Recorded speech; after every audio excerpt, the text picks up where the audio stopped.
Hello, and today we are doing a tutorial on how to make any sort of footage look cinematic. For this tutorial, I filmed my desk. Here's the basic footage without any sort of effects. And yeah, it's a pretty simple tutorial. Just open up a new Premiere file. You can choose your directory. It doesn't really matter where you want to put it. I would name it tutorial or test or anything you want. Doesn't really matter. Next, you want to basically put your footage into Premiere. Simple enough. Sorry if I'm a bit slow, but this is for new people as well. So drag into your timeline.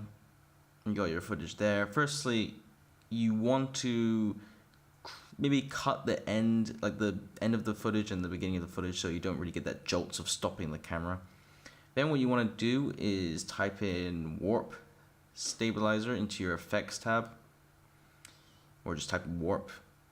Now what you want to do is put the smoothness to around 30%. This will just make the footage less stocky, and hopefully if your film shaky, then you can up the smoothness. It doesn't really matter. Next, you want to get an overlay of particles. I'll put a link in the description below. You can download it using an YouTube to MP4 converter, which is pretty common.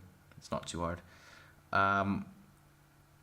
As you can see, the footage is a bit small. That's because I filmed in 4K and it's 720. And it doesn't really matter if you upscale it. All you have to do is, like, you're not going to really notice any pixelation because we're going to decrease the opacity.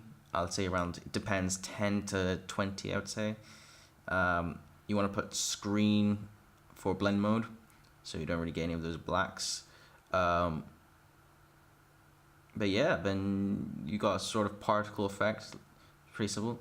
Now what you want to do is put a color effect. It depends on what you want. I'm not really the master of it depends on what your footage is, but for me the footage was too colorful and too orange, so I basically lowered the temperature, lowered contrast, up the blacks a bit, just to kind of give that flat looking footage. But it's really up to you on how you want it to look. Then what you want to do is type in crop into the effects tab, and you don't want to put the effect on any of the footage in the timeline. What you want to do is make an adjustment layer. Simple enough.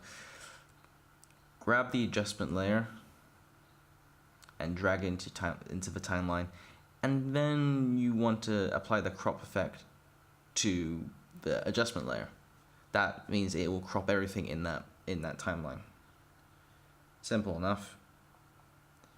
Then what you want to do is, I would say, around 11%. It ranges from 11 to 15%, but like I use 11% because I want to use as much screen space as possible. But there you go. Now you have cinematic footage. All you have to do now is go into File, Export, Media, and yeah, the final project should look something like this or something similar to that. I hope you enjoyed. Thank you very much for watching.